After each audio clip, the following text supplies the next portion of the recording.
Cool.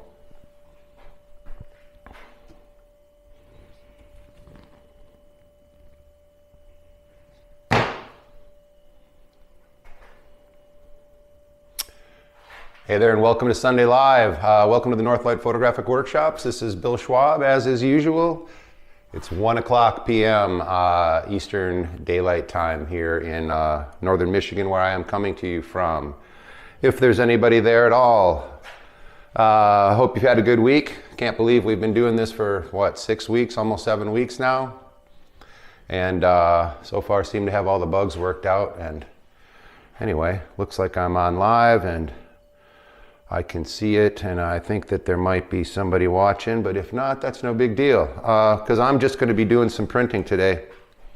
Got nothing special for you other than I've been printing a lot this week, and I've got a lot to get to, and it's getting on to that time where Photostock has been announced. If you haven't heard of Photostock before, look below, and there'll be a link, or just go to photostockfest.com. And anyway, registrations have been going real strong. I think we've got about 25, 30 people signed up for registered, paid registration so far, which is great. I thank you all if there's anybody watching that's registered already. I've got some fun news about that too. I got a few things like people have been talking about wanting camping and things like that. So there's actually the local tribe, the Odawa tribe, owns some property right on the lake, right down by the boat launch, which is right down where we're going to be having our cookouts and that kind of thing. And they have 2 sites there, rustic campsites. And I've secured them both. Well, 2 for one night and 1 for the other night, just for our, after hours kind of party and stuff. There's a fire circle down there that we can use. And it's much nicer to be down there rather than at the hotel like we used to be. So yeah, that's cool. And it's rustic camping, so if anybody's interested in pitching a tent down there, you're welcome to it. We can't have any recreation vehicles at all or anything like that. So anyway, I'll probably talk a little bit more about that as this goes on today. But what I'm doing is I've been working this week to print, get ahead here. I've been printing this little print that I made I made the photograph over in Venice back in the beginning of February. And I really like the image a lot. It's a really, really cool shot. This one person down in the alleyway walking along in the morning. So I've made five base images in Palladium that I made last night. And I sized them up just before going on here. So I put sizing on them. They're dried and ready to go. So I'm going to go through that today with you. I'm just going to mask these off and put a gum layer on there and see if anybody talks, if there's any questions or anything like that I can address. Hey Daryl, how you doing? It's good to see you. Bob, nice to meet you too. Raleigh, North Carolina, wow. Raleigh's a great place. I know some people down there, and as a matter of fact, I was part of you do the Click Triangle Festival down there, and I was a reviewer there one year, and I think I gave a talk with some other people about dealing your own work in fine art photography at Duke, I think. There's a photography center there. Maybe you can tell me. Anyway, it was a few years ago, but it's really beautiful down there. Thanks for joining us. Hey Tom, how are you doing? Hey, cool. Haha. Thanks. Tom says it's a great show. I'm not sure if it's a great show. We sort of wing it here. Although next week I've got a lot of retouching to do, and I thought that next week what I'm going to try to do is a little tutorial in retouching with you. I thought I'd do something like that live. It might be fun. I can wear my specs and my jeweler's specs and do it. Anyway, so yeah, good to have you. Nice to see you. Hey, Bob. Yeah, spring with azaleas, no doubt. I was down at Penland a couple years, but just last year, just as we were breaking out of this pandemic thing, I was at Penland with my friend Kara Kuklis teaching a class in Gum Over Platinum, which is what I'm working on right now. And man, it was something to be down there, especially it was the first thing we had done since this all began, and wow, what a treat that was. Nothing like springtime down there. And that school there at Penland, wow, top shelf. I'd been there to teach before, but boy, their photography, their Northlight, same here, their Northlight photography studios, pretty spectacular. Yeah. So especially spring, it's getting, I was going to take you outside. I thought that I would do today's live from the porch, but it's still a little cold out there. And but it's a beautiful sunny day out there. Maybe before I sign off today, I'll take you outside. Yeah, so anyway, been working a lot this week. It's been really actually a crazy week. I run a server for, well, I used to run it for a lot of photographers and people like that, but I sort of started slacking on after a while, and I wasn't, advertising it to other photographers. But I think I've had, I had like 17 different URLs on a server that I've been renting or leasing for a while. And anyway, I'd been leasing this server almost since the beginning of time with the internet. I started off with one in Florida, and then I went to Texas, and then a place called Rack Shack in Texas. And anyway, this latest one is in Michigan now. I started off with them in Chicago, but the company moved to Michigan, and the server, I had all these people on it, but the server was getting outdated, and I had to upgrade everything before photostock and before all the registration started. So I had to upgrade the server, and so I've been working on that over the last week or two, and I might have even talked about this a little bit last week. Forgive me if I did.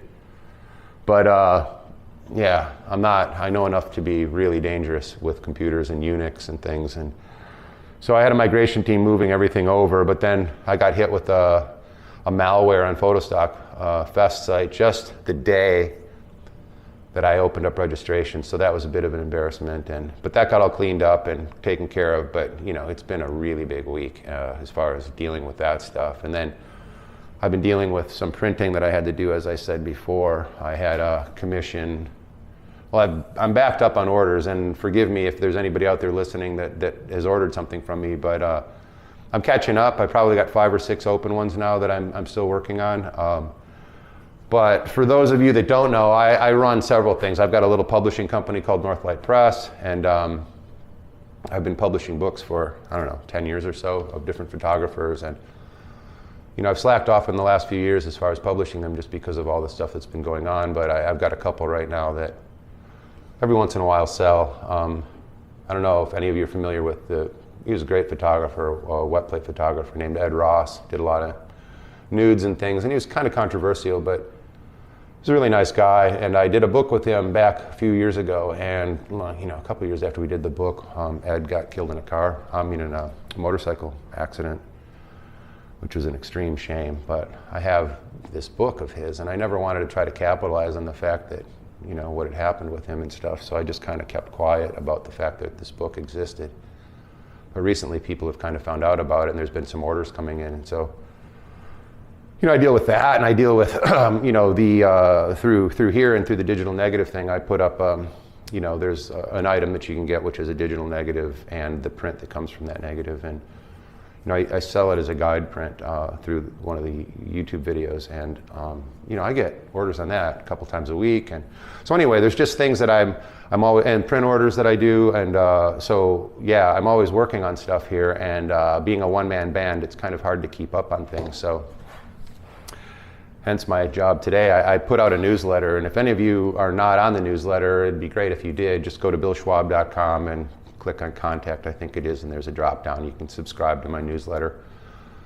And actually, I should put out a newsletter every time I'm going to do one of these live shows, but I've got one coming up right now. I put them out, I used to do them monthly, but now I'm kind of quarterly, and I make a print offer in a lot of them. And this time I'm offering this little print that I've done in Venice, and last time I offered this one of, which I still do through the Gum Over Platinum thing. I offered this one of Mullefoster, this waterfall in Faroe Islands, and sometimes you got to be careful what you wish for. That was really fantastic how many people ordered it, but that kept me going for a while. And then I'd had one collector that wanted, he's kind of a regular collector, and he wanted a bigger version of it, so I made a big print version, if you can see. And this is actually a second that I didn't let go. I'm just going to keep this one as an artist proof, but I shipped him the one yesterday, finally got that done. I ended up putting like 3 or 4 gum layers on it. It was pretty spectacular, if I do say so myself. I really enjoyed it. And anyway, it's on the way to them right now, and I'm backed up, but I'm catching up here. So anyway, part of doing this print today was to kind of get ahead a little bit, because if people did, in fact, take me up on the offer, I would at least have a few ready to go, and I wouldn't have to have people waiting while I was printing. So anyway, I see a few comments here. I'm going to read and see what people are saying. Just north of Austin. Wow. So it's a lot warmer there than it is today here, but that's cool. Yeah. Gum Arabic does have kind of a shelf life, but you know, it goes for quite a while. You can, if you keep it sealed well and keep a lot of the air out of it. Here, I'll show you a bottle here. Just hang on one second. This is one of my newer bottles of it. And I got this one from Photographer's Formulary. And as you can see, it's a little darker than the stuff that I usually get from Bostic. I actually prefer Bostic and Sullivan's, but this has been working really well. And it's just a little darker to begin with, and it doesn't really matter, because once everything's exposed and washed out, the color of the gum doesn't really matter that much. But anyway, what I like to do is, when it empties out a little bit more, is I squeeze the air out of it and keep it sealed. And I don't know, I've had this stuff sealed up. It's lasted a couple of years before it goes bad. And if it goes bad, you can smell it. It gets pretty rank, you know. I mean, as it is, this stuff kind of smells very organic-y. I don't know how to explain it other than that. I'll put it into gross terms too, as I used to work as a medical photographer, and if you work in an operating room, and you know, people are very organic and have a certain smell when people are being operated on, and it's very much like this. It's like a real, can't explain it, but anyway, that's what this is like. Sorry for that little grossness there, but yeah, it's just a real kind of, I don't know, can't explain it. Some of it, sometimes when I get the mixture of it, I don't even really like the smell of it, but you know, normally. And if it goes bad, like I say, you really know it. It's kind of like when milk goes bad, you really know it. So, yeah. Yeah. Same bottle you guys, just getting back into it after a good bout. Yeah, give it a shot. You know, give it a shot. As far as the age, that's what I always tell people too with a lot of this stuff, is give it a try. I mean, unless you're working with collodion and it's like dark red, it's not going to really work too well for you, but you know, just give it a shot and see what happens. As long as it's not sludge, it should go well. But yeah, I've been using this stuff lately. The other stuff that I use, like I say, is the Bostic and Sullivan here, and I like the way that theirs is done. I mean, they're just doing it so often. I'm not really sure how much. I mean, I really don't know. The Photographer's Formulary stuff, I think it was shipped to me through B&H in New York. But I'm kind of always sourcing this stuff in different places if I can find it. As a matter of fact, Rubylith, which is one of the things that I use to mask my negatives,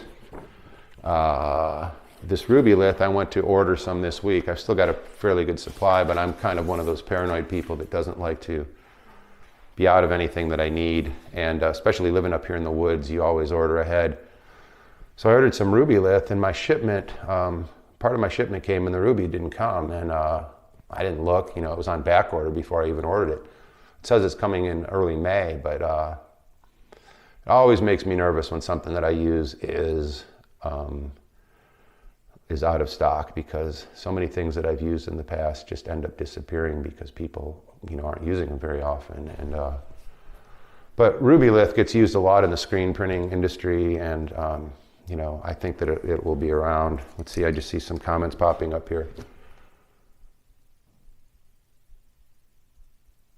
Yeah, well, yeah, you're right. I mean, like the smell, he says that he finds it kind of sweet. That's what I mean, is it's kind of like not an awful smell. And when I said it smells kind of like people do organically, I didn't mean, you know, when we expire or anything like that. It's just this kind of, like you say, sweet, kind of rich smell, real rich smell, yeah.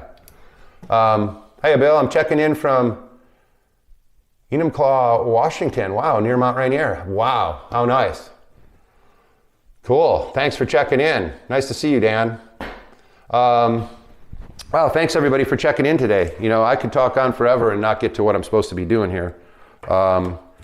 But yeah, fire away if you got any questions, anything like that. I'm sorry that I'm not terribly prepared. I mean, I've been watching other people's feeds and, you know, like Matt's this week was really good on Matt Marash. If any of you follow him, you should be following him and seeing his stuff because he does a live feed every week. And he's really good. He has kind of a set show set up and I feel kind of like a, you know, I kind of run it, I kind of wing it. But he's really good. He's really good. And this week he was doing things on instant films for large formats, which I you know, was even unaware that things existed still, you know, I mean, there's, you know, so challenged in that way. But anyway, I know that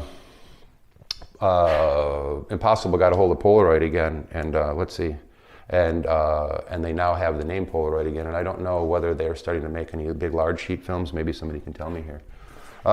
Anyway, so what I'm going to do is, as I'm yapping here, is I'm just going to start masking off an image here, if you don't mind.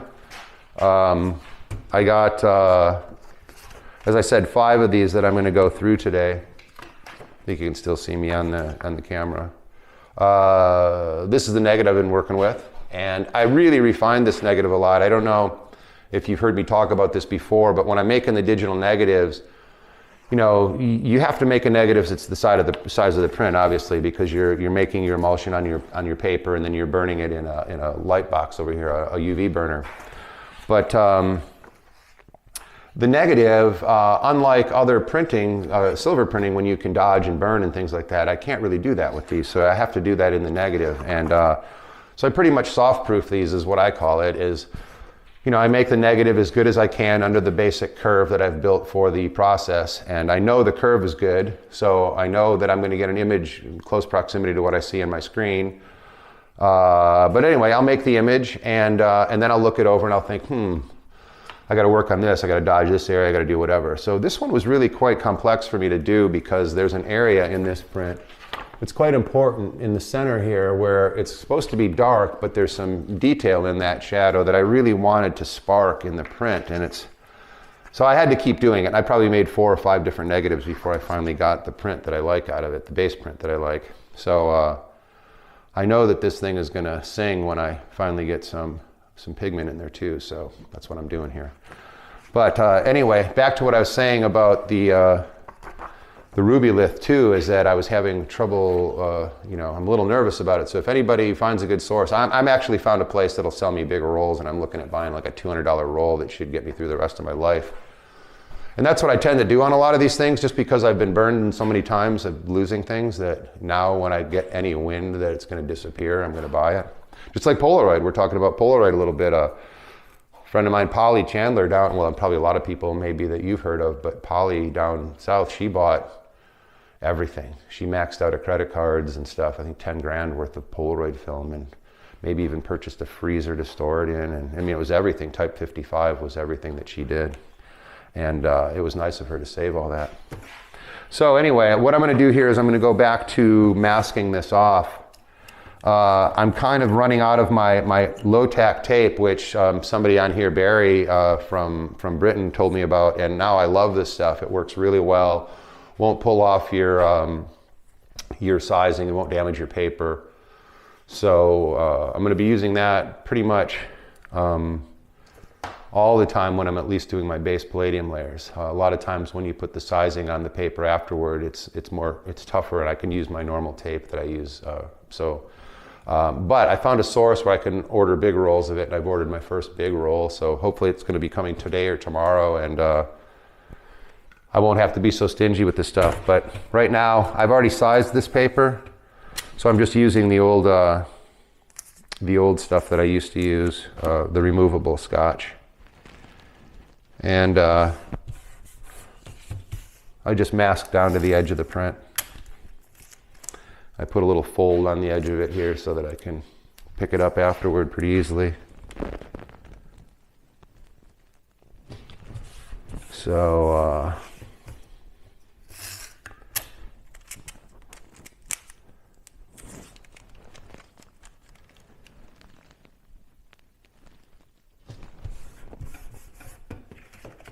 seems like there was something else I was going to tell you today too, and I'm not really sure what it. I'll think of it perhaps before the end. Yes, I know I should take notes.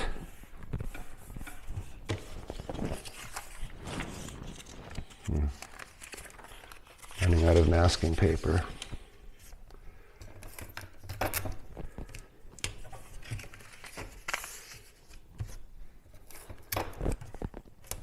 Yeah, here I'm going to go off camera and cut some more of this. You probably still hear me.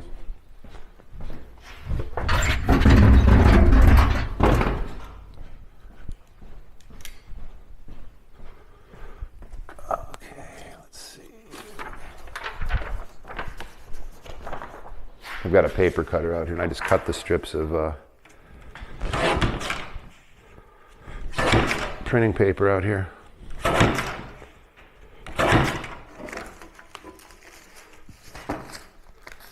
There we go.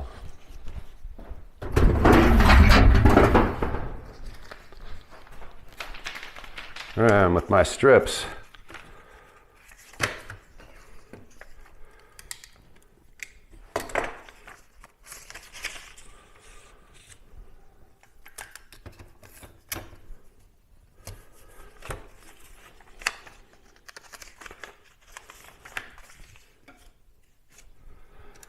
all right, I'm just going to go with one right now, so get the show on the road. Now, again, I've been working with this French ochre that I like to use for my highlights. Puts a little bit of yellowish into them, and it's a little bit of a warm yellow. And works good for my first layers. I've actually, off camera, I've worked out kind of a finished version of this print of how I'm going to print it for everyone, and it involves this ochre, and then it involves a burnt umber that I've put a little tad of red in, and that will go into the shadow areas of the print. So anyway, so there, I've got that mixed out. I'm going to put a little bit of my 30% dichromate in here. I mix it up 1:1. I've only put enough in here for one print right now. Well, maybe two. I'll seal it up. Old 35 millimeter film container. I pour it out there. Take one of my rollers, draw it up on the roller, and